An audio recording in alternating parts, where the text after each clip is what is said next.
అశ్విని దేవతలను స్మరించటంలో రోగాలు తొలగి ఆరోగ్యం లభిస్తుంది. కాబట్టి మనమంతా వాక్క చరిత్రను కొంచెం తెలుసుకోవటానికి ప్రయత్నం చేస్తాం. ప్రపూర్వగౌ పూర్వజౌ చిత్రభాను ప్రపూర్వగౌ పూర్వజౌ చిత్రభాను గిరావాసంశామి తపసా హ్యనంతో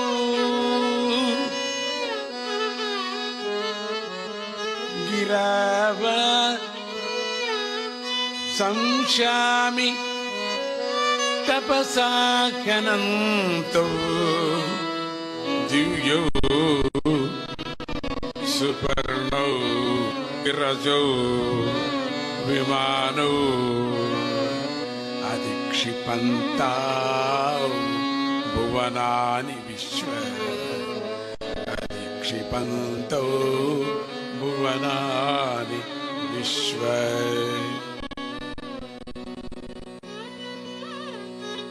వాషిమార్లారా, మీరిద్దరు కూడా సృష్టికి పూర్వన్నారు. మీరే పూర్వజులు. అశ్విని కుమారులు చాలా పూర్వజులు ఉంటారు. మీ ఇద్దరిని తపశ్శక్తి మరియు వాగ్విభవనంలో స్థుతిస్తున్నాం. ఎప్పుడు కూడా వాళ్ళని ఇప్పుడు ఆ తపశ్శక్తి రూపంగా మూలాధారం నుంచి కిరణాలకు వరకు స్మరణ చేయాలి. అనంతులు, దివ్యమైన వారు, మంచి రెక్కల గల పక్షుల వంటి వారు. రజోగుణం, కోపం లేనివారు, ఆరోగ్యాన్ని ప్రసాదిస్తూ ఉంటారు. అందుకే అశ్విని దేవతలను అప్పుడప్పుడు మనం అటువంటి మీకు నమస్కారము అని చెప్తూ ఈ స్తుతి చెప్తూ, పూర్వం సూర్య అయినటువంటి సంజ్ఞాదేవి, మీకు చెప్పాను సూర్యుడి యొక్క కథ. ఆ సంజ్ఞాదేవి భర్త వేడిని తట్టుకోలేక అడవిలోకి ఆడగుర్రమై తపస్సు చేసుకుంది. వాళ్ళంతా దేవతలు. మనమట్లా వెళ్ళటానికి వీల్లేదు. మేము కూడా ఆడగుర్రమై సాధ్యం లేదు. ఆడగుర్రమై దేవతలు, వాళ్ళ ఇష్టం. వాళ్ళు కామరూపులు. కామరూపం అంటే ఇచ్ఛారూపాన్ని చేయటువంటి వాళ్ళు, కార్తవీర్యార్జునుడు లాగా. అందుకని దత్తాత్రేయుని స్మరణ చేస్తే మనకు కార్తవీర్యార్జునుడిని పంపిస్తాడు, వాళ్ళని రక్షించేవాడిని అని. రక్షించక్కడ అని చెప్పి పంపిస్తాడు.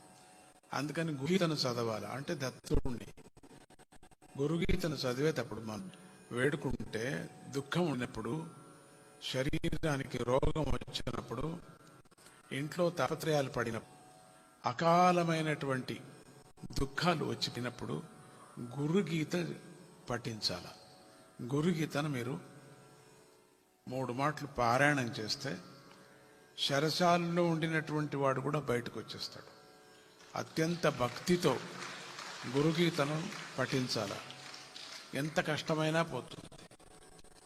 భక్తితో పఠించాల. చాలామంది కష్టాల్లో ఉన్నారు, మీరు నాకు తెలుసు. గురుగీతను పట్టుకోండి, గట్టిగా పట్టుకోండి, గురుగీతను చదవండి. అప్పుడు ఆ గురుగీత చదివితే ఆ దత్తుడు అయినటువంటి సద్గురుమూర్తి కామరూపంగా ఉండేటువంటి కార్తవీర్యార్జునుడు అనిపిస్తాడు. ఇక్కడ సంజ్ఞాదేవి భర్త వేడిని తట్టుకోలేక అడవిలోకి వెళ్ళిపోయి ఆడగుర్రమై తపస్సు చేసుకుంది. ఆ విషయాన్ని సూర్యుడు తెలుసుకొని తాను కూడా గుర్రంగా మారి ఆమె వద్దకు వెళ్ళాడు. అప్పుడు వారిద్దరికి కూడా గుర్రపు ముఖాలతో ఉన్నటువంటి 2 కవల పిల్లలు జన్మించారు. వారే అశ్విని దేవతలు. ఇది సృష్టికి పూర్వం. వీరిని పరమాత్మే సృష్టించాడని దేవతలంతా గ్రహించి వారికి నాసత్యుడు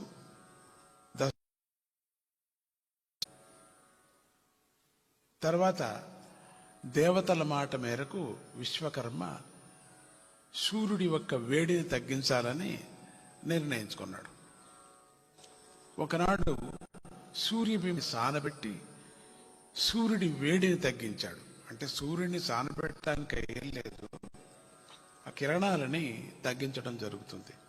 సానబెట్టాడంటే ఏదో ఈ గోల్డ్ స్మిచ్ చేస్తాడే అట్లా చేయటం కాదు. ఇది సానబెట్టేది అంటే అట్లా పెట్టడం కాదు, అది కిరణాల వేడిని తగ్గించారు. అది చూసి సంజ్ఞాదేవి చాలా సంతోషించింది, వేడి తగ్గింది కదా అని. సూర్యుడితో కలిసి సూర్యమండలానికి వెళ్ళిపోయింది. మళ్ళీ వాళ్ళ బాగానే చల్లగా ఉంది. ఇక ఇటు మనకు అశ్విని దేవతలు బృహస్పతి వద్ద నడుచుకుంటూ పెరుగుసాగారు. వాళ్ళంతా ధన్వంతరి అంశమే, వాళ్ళందరూ అంటే విష్ణు అంశమే. వారు ఏ మంత్రం చదివినా వైద్యానికి సంబంధించిన అర్థమే వారికి గోచరిస్తూ వచ్చింది. ఒకసారి ఒక యుద్ధంలో కేలుడు అనేటువంటి రాజుకు పూర్తిగా కాలు విరిగిపోయింది. అప్పుడు ఆ రాజుగారు అశ్విని దేవతలను ప్రార్థించారు. వారు విశ్వకర్మ సహాయం తీసుకున్నారు. ఇక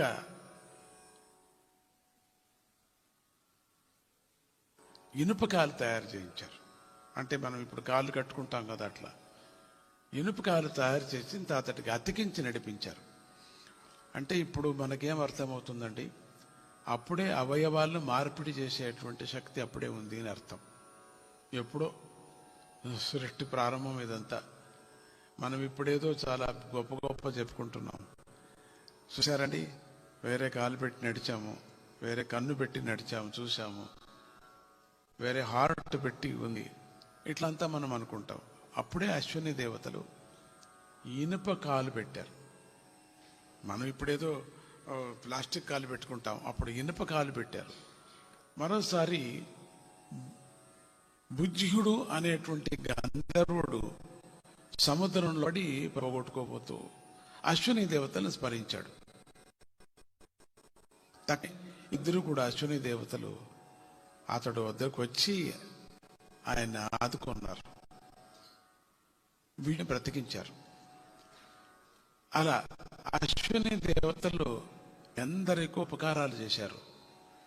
వాళ్ళు సహాయం చూసి ఇంద్రుడు సంతోషించి వాళ్ళను తన ఆస్థాన వైద్యులుగా చేసుకున్నాడు. ఆ అశ్విని దేవతల్ని తన దగ్గరే పెట్టుకున్నాడు. అది కృతయుగం కాలంలో అందరూ కూడా ఆరోగ్యంగా ఉండేవారు, ఎవరు అనారోగ్యం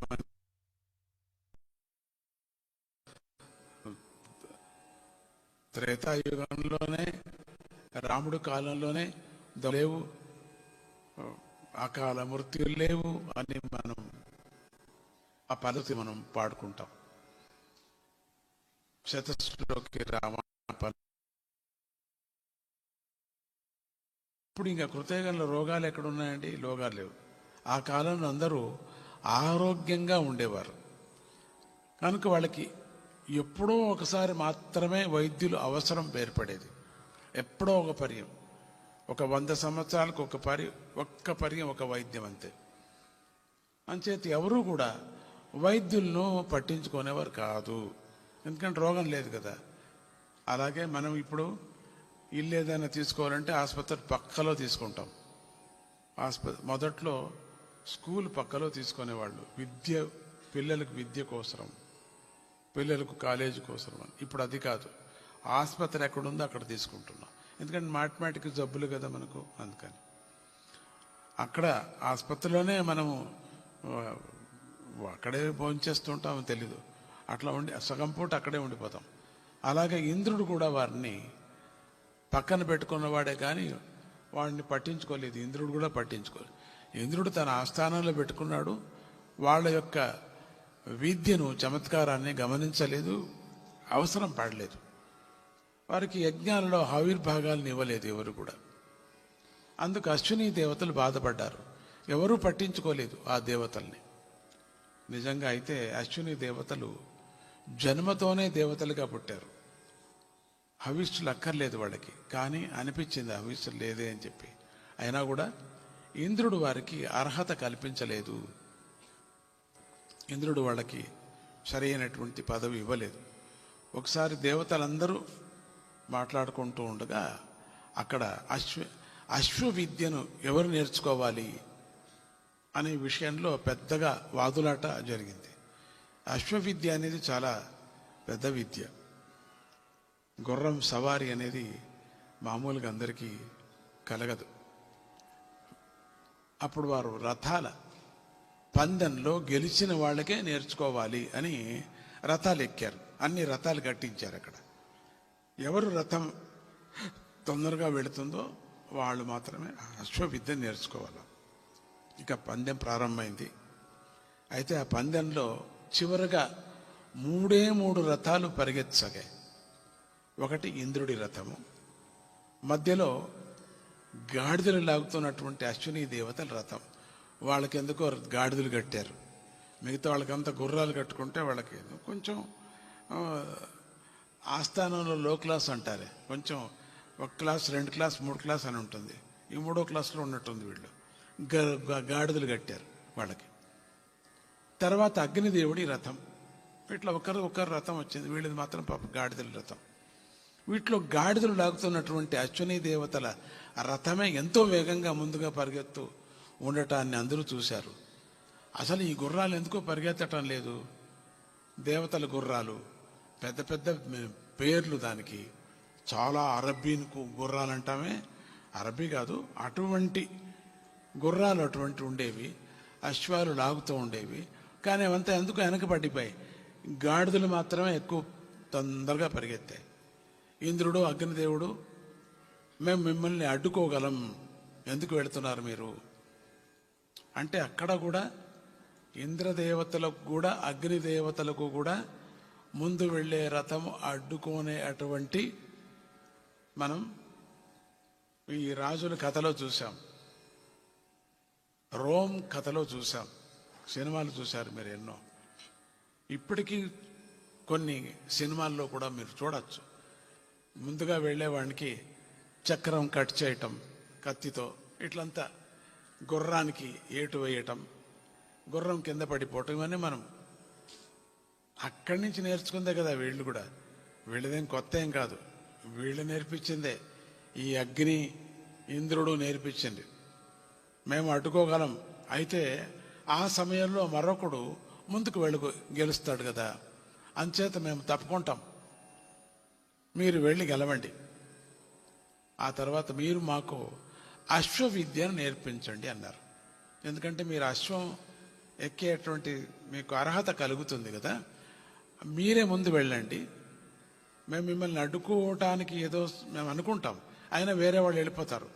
మాకు వేరే వాళ్ళు వెళ్ళేది ఇష్టం లేదు. ఎన్నో దేవతలు ఉన్నారు అక్కడ, కొన్ని కోట్ల దేవతలు ఉన్నారు, వాళ్ళంతా వెళ్ళిపోతారు. వాళ్ళు మాకు నేర్పటం ఏమిటి, మీరే మాకు నేర్పించండి, మీరే ముందుకు వెళ్ళండి. గాడిదలు దాన్నే ముందుకు వెళ్ళారు. అప్పుడు అశ్విని దేవతల ఆ పెద్ద దేవతలతో గొడవలు పెట్టుకోకుండా వారి మాటలను పాటించి అలాగే చేశారు. అయినా కూడా ఇంద్రుడు వారికి యజ్ఞంలో భాగం కల్పించలేదు. ఇప్పుడు ఇంత అయినప్పటికి కూడా అశ్వవిద్యను నేర్పించేటువంటి శక్తి వీళ్ళకి కలిగినప్పటికీ వీళ్ళకి మళ్ళీ హవిస్సులు ఇవ్వటం లేదు. హవిస్సులుంటే యజ్ఞంలో, అది మీకు అర్థం కాదు చెప్తే, అది అనవసరం. యజ్ఞంలో స్వాహ అని చెరువును వేస్తాం, చెరువు అంటే అన్నం వేస్తాం. అది అత్యంత సూక్ష్మంగా దేవతలు తీసుకుంటారు. అది ఉపాసకులు చేస్తూ ఉంటారు. ఇప్పుడు జరిగే హోమాలకు కాదు, ఇప్పుడు జరిగే హోమాలకు అవుతుంది. అప్పుడు జరిగేటువంటి హోమాలు మహాత్ములు చేస్తూ ఉండేటువంటి. అశ్విని దేవతలు ఎలాంటి ప్రయత్నాలు చేయకుండా ఓర్పు వహించుకొని మౌనంగా ఉన్నారు. ఆహారం లేదు వీళ్ళకి. ఒకరోజు నా ముసలివాడైనటువంటి చ్యవన మహర్షికి అందమైన ఒక స్త్రీ సేవ చేస్తూ ఉండటాన్ని అశ్విని దేవతలు చూశారు. అది ఒక కథ. చ్యవన మహర్షి యొక్క కథ మీకు తెలుసు, చెప్పాను ఒక పర్యం. అందమైన స్త్రీ ఒకటి సేవ చేస్తుంది. దాన్ని వీళ్ళు చూశారు, ఈ అశ్విని దేవతలు చూశారు. ఆమె వద్దకు వచ్చి వారు ఆమె పేరు అడిగారు. మామూలుగా మనం వెళుతూ ఉంటే ఆడపిల్లను ఇప్పుడు అడగాలంటే వాట్ ఈజ్ ది టైమ్ అంటాం, పరిచయం చేసుకోవటం. అంటే ఇప్పుడు వేరే విధంగా ఉందండి. నా బ్యాటరీ అయిపోయింది, మీరు ఇస్తారా కొంచెం, ఇట్లా ఫోన్లు ఎక్స్చేంజ్. అప్పుడు ప్రారంభంలో ఒక 20 ఏళ్ళ కిందట, madam what is the time అని వీళ్ళ దగ్గర ఉంటుంది. I don't know, my watch is not good, what is the time. అట్లే పరిచయం. మెల్లగా అట్లే బస్సులో ఎందుకు వెళ్తారండి, నాకు అది నా స్కూటర్లో దింపుతాను. పాపం కూర్చుంటుంది, స్కూటర్లో కూర్చుంటుంది, ఇంకంతే, ఇంకా కూర్చుంటుంది, ఆవిడకే కూర్చుంటుంది, ఇంకా అక్కడి నుంచి దిగదావిడ. ఆ విధంగా పరిచయం. ఈయన అశ్విని దేవతలు, ఈ చవన మహర్షి యొక్క భార్య చాలా అందంగా ఉండేది. ఎంత అందం అండి, సినిమా పేర్లో దండుకున్నాయి కదా, అటకన్నా అందం ఉండేది. మిస్ హైదరాబాద్ అట్లా ఉండేది ఆమె. నేను మహర్షి భార్యనయ్యా, నా పేరు సుకన్య.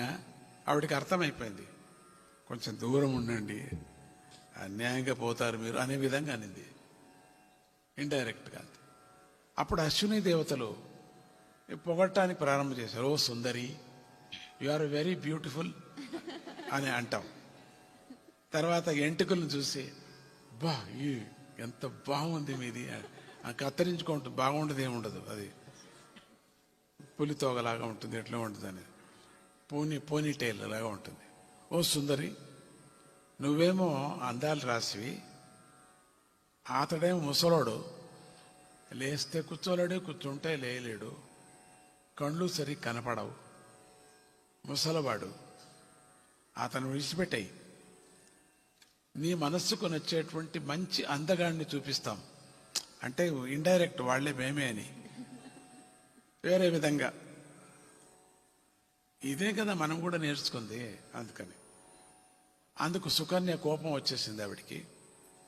భర్త దగ్గరికి వెళ్ళి వారి గురించి, వాళ్ళు ఆడుకునేటువంటి మాటల గురించి, ఇండైరెక్ట్ మాటలను గురించి, చెడు మాటలను గురించి చెప్పింది.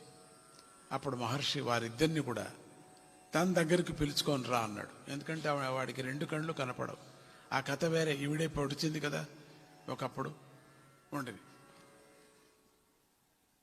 అప్పుడు అంటున్నాడు చవనుడు, ఓ దేవవైద్యులారా, మీరు సర్వసమర్థులు, మీరు ముసలివాళ్లకే సంతానం లేని వారికి కూడా సంతానం కలిగించగలరు, మీరు వైద్యులు, మాకు తెలుసు. కనుక ఈ పిల్లకు వేరే భర్తను వెతికి పెట్టే బదులు మీరు నాకే యవ్వనం వచ్చేటట్లు చేయండి, నేను మీకు సహాయం చేస్తాను. వీళ్ళకి సహాయం కావాలి కదా, ఇంద్రుడి దగ్గర యజ్ఞ హవిస్సు అది మనసులో పెట్టుకున్నారు. ఈయన కూడా అదే మహానుభావుడు కదా, చవనుడు మహానుభావుడు కదా, సామాన్యుడు కాదు కదా, నేను మీకు సహాయం చేస్తాను అని కోరుతున్నాడు. అందుకు అశ్విని దేవతలు ఒప్పుకొని ఆ మహర్షిని ఒక సరస్సు వద్దకు తీసుకువెళ్ళారు. సరస్సు వద్దకు అంటే చెరువు దగ్గరికి తీసుకువెళ్ళి నీటిలో మునిగించారు. ఒక్కపారి మునగమని చెప్పారు. ఆశ్చర్యం, ముగ్గురు కూడా అశ్విని దేవతల్లాగానే ఉన్నారు. ఈయన మునుగుతూ ఉండగానే అట్లనే తయారైపోయాడు, అశ్విని దేవతలాగానే. అప్పుడు వారు సుకన్య వద్దకు వచ్చి వాళ్ళు చెప్తున్నారు, మాలో నీకిష్టమైన వారిని వరించు అన్నారు. ముగ్గురు అశ్విని దేవతలుగా ఉన్నారు. ఆయన భర్త ఎక్కడ పోయాడో, ముసలవాడు మాయమైపోయాడు. ముసలవాడు కళ్ళు కనపడే లేనేలేడు అక్కడ. వాళ్ళిద్దరిలాగానే తయారైపోయినాడు. ముగ్గురు ఒకే మాదిరిగా ఉన్నారు. ఎట్లా గుర్తుపట్టేది? కోడ్ వర్డ్స్ కూడా లేవు కదా అప్పట్లో. ఎట్లా? ఆయన కూడా పరీక్ష చేయాలని కూడా ఆయన కూడా మనసులో వచ్చింది. ఎందుకంటే వీళ్ళిద్దరితో మాట్లాడింది కదా, పతివ్రతగా ఉందో లేదో. ఎంత పరీక్ష చూడండి. ఇప్పుడు లేదు లేండి, అట్లా చెప్తున్నా. అప్పుడు ఆ దేవి ఉపాసకురాలైనటువంటి సుకన్య సామాన్యురాలు కాదు, మనలాగా పిల్ల కాదు. అది అమ్మవారి భజన చేసింది. అందుకనే ఈ కథను అనుసరించి ఉపాసకురాలు, అమ్మవారి యొక్క ఉపాసకురాలు, దేవి ఉపాసకురాలు, జగన్మాత ఉపాసకురాలు శ్రీచక్రాన్ని ఎప్పుడూ అర్చన చేస్తూ అమ్మవారి పాటలే పాడుకుంటూ లలితా సహస్రనామాన్ని ఎప్పుడు కూర్చుంటూ లేస్తూ కూర్చుంటూ లేస్తూ కంఠపాఠం చేసుకుంటూ ఒక్కొక్క నామానికి అర్థాన్ని తెలుసుకుంటూ ఎన్ని కష్టాలు వచ్చినా మర్చిపోతూ ఎన్ని రోగాలు వచ్చినా మర్చిపోతూ, ఇవి మహారాజు కూతురు సుకన్య, సామాన్య పిల్ల కాదు, అందగత్తెల్లో అందగత్తె ఆ పిల్ల. ఇంకా 16-18 ఏళ్ళు అంతే. ఆ 18 ఏళ్ల పిల్ల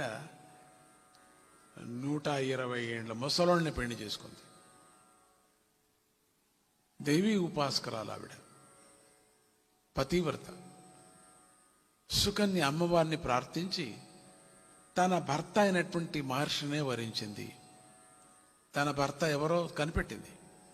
అంత మహిమ ఆవిడలో ఉంది. అక్కడ ఒక చిన్న కథ కూడా ఉంది. అమ్మవారికి వేసేటువంటి మాలలో ఒక భ్రమర ఎప్పుడు వచ్చి తిరిగేది. ఆ భ్రమరతో దినము మాట్లాడేది ఆవిడ, ఆ సుకన్య. ఇద్దరు చాలా స్నేహితులు. చిన్న భ్రమర, భ్రమరాంబిక అంటాం కదా, అట్లా భ్రమర. ఆ భ్రమర వచ్చి చుట్టూ వచ్చి ఆ పుష్పం మీద కూర్చొనేది. ఎప్పుడు కూడా దినము మాట్లాడేది. ఈరోజు మనస్సులో అనుకుంది, అమ్మవారికి నేను ఈరోజు హారం వేయాలి కదా, ఈ పరీక్ష ఒకటి వచ్చి పట్టింది కదా అనుకుంటూనే, మనసులో అనుకుంటూనే ఆ భ్రమర వెళ్ళి మెల్లగా తన నిజమైన భర్త మీద వాలింది. అంటే అమ్మవారు దారి చూపించింది. అందుకు అశ్విని దేవతలు సంతోషించారు. భ్రమర వాలుతూనే తన భర్త అని చేపట్టుకుంది. మహర్షిని యువకుడిగా చేసేసి వెళ్ళిపోయారు. తర్వాత కొన్ని రోజులు గడిచాక మహర్షి తన మాట నిలుపుకోవాలని చెప్పేసి శర్యాతి రాజు చేత యాగం ప్రారంభం చేసి అశ్విని దేవతల్ని పిలిచి వారికి యజ్ఞంలో హవిస్సును ఒక భాగాన్ని కల్పించాడు. అందుకు ఇంద్రుడు కోపం వచ్చేసింది. ఇంద్రుడికి, ఏం చేస్తున్నావు నువ్వు? శర్యాతిని పిలిచటం ఏమిటి, యజ్ఞం చేయించటం ఏమిటి, దాంట్లో ఒక భాగాన్ని ఇవ్వటం ఏమిటి? మహర్షి వద్దకు వచ్చి వజ్రాయుధాన్ని పైకెత్తాడు. అంతలోనే మహర్షి ప్రభావం వల్ల ఇంద్రుడి చెయ్యి గాల్లోనే బిగుసుకుపోయింది. చాలా కోపం వచ్చింది ఇంద్రుడికి. చెవుడిని నరికేయాలని చెప్పేసి వచ్చాడు. ఎందుకంటే నాకు అవమానం చేశాడే అని. అందుకే ఆ చెయ్యి అట్లే పట్టకపోయింది. అందుకు ఇంద్రుడు సిగ్గుపడ్డాడు, మహర్షిని శరణు వేడాడు. మహర్షి యొక్క ఆయన దయ తలిచి ఇంద్రుడిని విడిచిపెట్టాడు, వెళ్ళిపోన్నాడు. అలా మహర్షి చేసినటువంటి సహాయంతో అశ్విని దేవతలు ఇంద్రుడితో పాటుగా హవిస్సును పుచ్చుకున్నారు. ఇంద్రుడు సంతోషించి, మీకు వేద బలం ఉంది, అది ఈ మహర్షి లోకానికి తెలిపాడు. వేద బలం లేకపోతే హవిస్సును స్వీకారం చేసే యోగ్యత ఉండదు. అది అత్యంత సూక్ష్మంగా గాల్లో వెళుతుంది. అది ఆ నైవేద్యం ఇప్పటికీ కూడా మనం అమ్మవారి యొక్క ఆలయంలో ఎక్కడే కానీ మంచి భక్తిగా అమ్మవారికి కానీ స్వామికి కానీ నైవేద్యం చేస్తే రుచి తేడా వస్తుంది, కొంచెం రుచి తేడా వస్తుంది. అది బ్రిటిష్ కాలంలో వెంకటరమణ స్వామికి జరిగినటువంటి కథ. బ్రిటిష్ వాళ్ళు లోపలికి తీసుకుపోతున్నారు పదార్థాలు, తెర వేసుకుంటున్నారు, లోపల తినేస్తున్నారు ఈ అయ్యవార్లు, నామం పెట్టుకున్న అయ్యవార్లు అని వాళ్ళకి అంటే అప్పుడు అన్నారు, లేదు స్వామి ఆరగిస్తాడు, నైవేద్యం ఆరగిస్తారన్నప్పుడు తప్పు మీరు చేస్తుండేది, మీరు తింటున్నారు అని. అప్పుడు నాకు పదవి పోయినా పర్వాలేదనే ప్రధాన అర్చకుడు ఆ తెల్లవాడికి నైవేద్యానికి ముందు రుచి చూపించాడు. రుచి చూసిన తర్వాత మళ్ళీ నైవేద్యం అయిన తర్వాత బయటకు వచ్చి మళ్ళీ నాకు పాపం వచ్చినా చింతలేదు, ఇప్పుడు తిను అన్నాడు. రుచి తేడాగా ఉంది. సో ఇది మనం అత్యంత భక్తితో భగవంతుడికి మనము ఆరగించేటప్పుడు ఇచ్చేత ఆరగిస్తాడు. నైవేద్యం చేసేటప్పుడు ఒక కొబ్బరికాయ కానీ, ఒక చిన్న మామిడికాయ కానీ, ఒక చిన్న అరటిపండు కానీ, ఒక కలకండ కానీ, ఒక పాయసం కానీ, అమ్మవారికి చాలా ఇష్టం పాయసం, ఒక పాయసం కానీ ఆ స్వామికి నైవేద్యం చేస్తే అది ఆరగిస్తుంది, ఆ దేవత తింటుంది. నిజమైన భక్తి మనకుంటే. అంటే మీరు తిని మళ్ళీ నైవేద్యం పెట్టి చూడొద్దండి, చెప్తున్నాం. అంత భక్తి లేదు మీకు, అంత సీన్ లేదండి మీకు, అందుకని వద్దండి. ఆ సీన్ మీకు లేదు, మీకు సీన్ ఉంది, అక్షయ్ ఉంది అంతే. అప్పుడు మీకు వేదబలం ఉంది, మీకు శక్తి ఉంది అని సంతోషపడి, మీకు వేదబలం ఉంది కాబట్టే ఇంత శక్తి మీకుంది అని లోకానికి తెలిపాడు. నేను కూడా ఈ విషయం అందరికి కూడా తెలియాలనేటువంటి ఇలా పరీక్ష చేశాను. ఈ రోజు నుంచి మీరు యజ్ఞంలో భాగం మీకు కూడా దక్కుతుంది.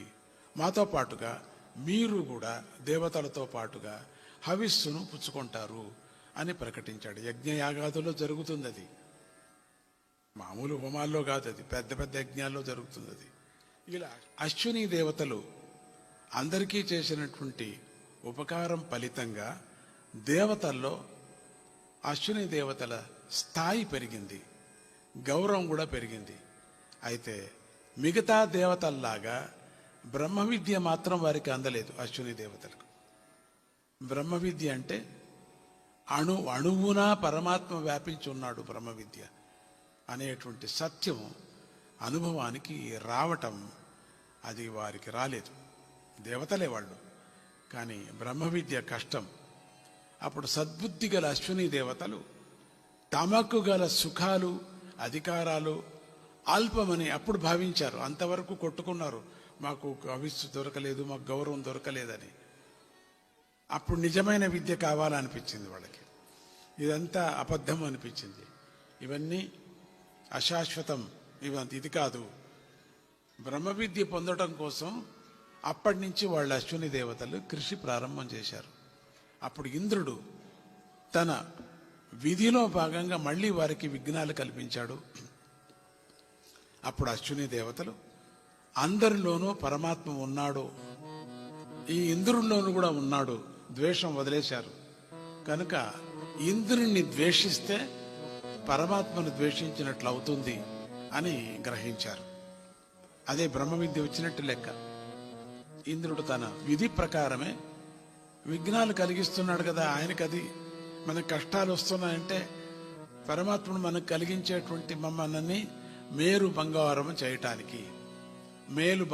చేయటానికి బాగా కాల్చి టక్క టక్క టక్క అని గుద్దుతున్నాడు. మేలు బంగారం చేస్తే ప్యూర్ బంగారానికి ఇంకా ఎక్కువ విలువ వస్తుంది, ఆభరణాలు బాగా చేసుకోవచ్చు. అందుకని ఇట్లా కుడుతున్నాడని మనము బాధపడకూడదు, భగవంతుడు కష్టాలు ఇస్తున్నాడని బాధపడకూడదు. మనను సరిచేసుకోవటానికి, మనకు బ్రహ్మ విద్య రావటానికి, వైరాగ్యం తట్టు జరగటానికి మనం, లేకపోతే జరగం మనం. వైరాగ్యం తట్టు అందరూ సుఖంగానే ఉండిపోతే రారు ఎవరు కూడా.